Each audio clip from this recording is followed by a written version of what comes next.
So, kain tayo. Nagprito ako ng barilison. Ayan. Ito palagi niluluto ng mama ko. Ang tawag na iba dito is cabeche.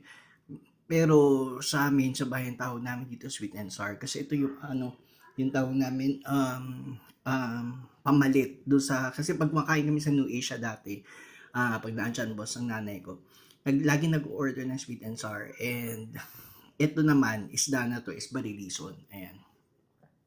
Pero pag kumakain kami sa New Asia, dahil yung boss ng mama ko dinadala kami, palaging lapu-lapu yun, steamed lapu-lapu na ginagawang sweet and sour. So, ito yung version ng mom ko na from time to time, ginagawa ko na pag namimiss ko yung yung luto niya. Yan. Matrabaho lang kasi ito kasi piprito pa, separate plate, tapos separate pa yung ah, yung mga panghalo. So, medyo matamis to, diba? Ang ham na masim-masim. So, ayan, plus coke.